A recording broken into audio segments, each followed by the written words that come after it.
March 20th, 2025. This thing has suddenly really started leaking. And the water is coming from there. And I'm noticing there is a break right here. There's a tube, and then there's a tube that's been disconnected from something here. And on this side, that is not the case. There is some sort of tube right there that has come loose, and the water is... So this will not pull out, so I think I'm going to cut this. If I'm missing this very end of this foam, I don't think it's going to make a big deal. I think I'm going to cut this so I can get to that. So yeah, there's definitely a tube.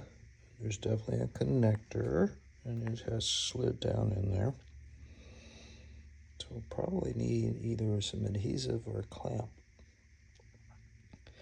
I may cut this one away while I'm at it so I can put a clamp on both. I suppose this one will come loose eventually as well. All right, so here's the other side, and I am trimming away. It is connected. I'm not sure if I'd call it securely, but it's connected. Okay, we're fully exposed now. I have to figure out how to get that lead. Maybe it's slipped down into there. See if I can get that lead to come out so I can attach it back into this tubing.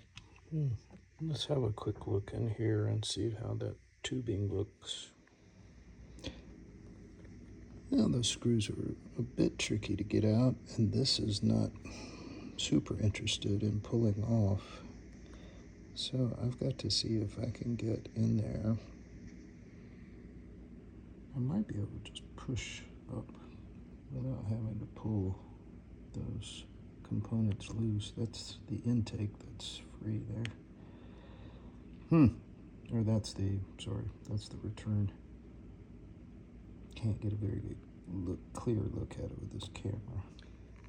So I pulled back the sleeve a little bit and managed to get the internal tube with the fitting on there, and then I pressed it into place, and I pushed it on there a little farther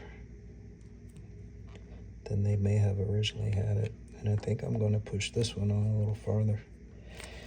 And I could cut this back to get a better look, because the coupler middle of the coupler is right there, so I could cut this back, but cosmetically it kind of looks nice enough that I may want to leave it like that. I'm going to put a bunch of pressure on both sides of this coupler and really crush this tubing on there as best I can.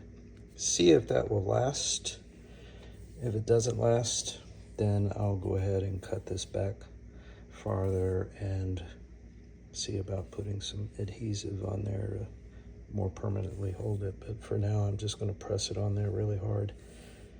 I think that's the source of the leak, and I think I'm going to operate it like this for a while and see how she does.